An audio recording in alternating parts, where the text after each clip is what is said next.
The new 2DS XL has officially arrived in the US, and whether it's your first 3DS system or you're upgrading from a previous one, chances are there's going to be some accessories you want to grab to get the absolute most out of your system. So let's go over the best accessories for the 2DS XL. First off is something that I've talked about 1,000 times before, but I will keep talking about every time we do a video like this because it's that important. Screen protectors. Now, especially in the case of the 3DS or 2DS XL here, it's really important to have one of these because that touchscreen is getting so much more use compared to most other portables, especially if you have kids. I cannot list how many times I've seen a DS with a ruined touchscreen because a kid doesn't understand you're not supposed to be pressing down with the stylus with the force of a meteor.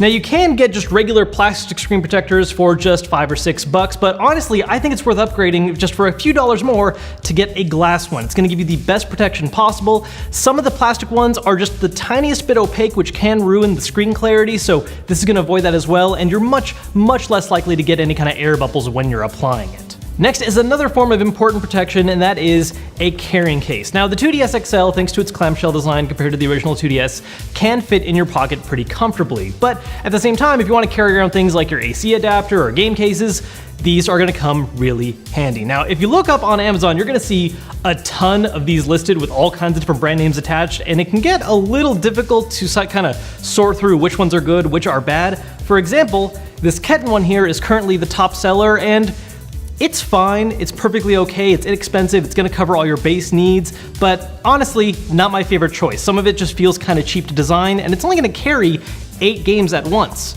On the other hand, for just a few dollars more, you can grab this case, which carries up to 24 games. Another important thing too for the 2DS specifically is the fact that a lot of these cases also come with a place to carry an extra stylus, which normally isn't a huge necessity, but considering the one that the 2DS carries is super tiny, this is really handy to have now.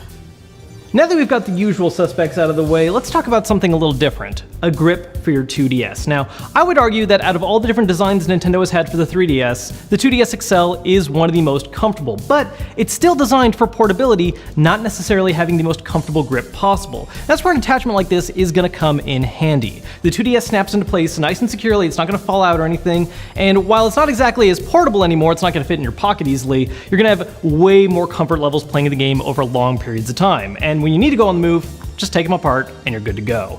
And as you may have noticed when I picked it up, it also has a built-in kickstand, giving you a way to display the system on a tabletop or any other flat surface. And then we have, of course, Amiibo! Now, are these Nintendo's thinly veiled attempt to sell us overpriced DLC in the form of addicting little collectibles? Yes. Is this a marketing strategy that works? Definitely yes. Now, if you never owned a new 3DS before, or you never bought the attachment NFC reader for the original 3DS, this is gonna be the first time that you can actually scan these things to use in your 3DS games. And if you're not sure which games actually support them, all you gotta do is look at the case right here on the top corner where it'll have the Amiibo symbol. This opens up all kinds of additional content in games like Fire Emblem, Super Smash Bros., or more recently, Hey Pikmin. So if you never got the chance to actually use Amiibos before, definitely jump on it now. Now, we live in a day and age where people carry all kinds of different portable electronics, and if you're a Nintendo fan, chances are you might actually have 2 different portable gaming systems. And as a result, something that's becoming more and more handy to have on hand is a battery bank. Now, this is one I've talked about before. It's one of the best ones that works with the Switch. It comes from Anker, and so it's a good one to have on hand if you're gonna have that along with the DS. Obviously, the DS's battery life is a little better, but you're still gonna run into those times where it's on a low battery and you need that extra charge. Now, some of you might be wondering, how exactly am I going to charge my DS with this because the charger that comes with it is just a straight up AC adapter? Well, that's where this comes in handy. You can buy cable adapters that are USB to DS for super cheap. This is a 4-foot one that costs very little. For a couple bucks more, you can get a 10-foot long one if you need that extra reach, but yeah, basically a necessity at this point. So there you have all the accessories you need to grab for your brand new 2DS XL. I'm gonna have everything linked down below in the description along with a couple alternative choices as well, and we'll see you guys next time.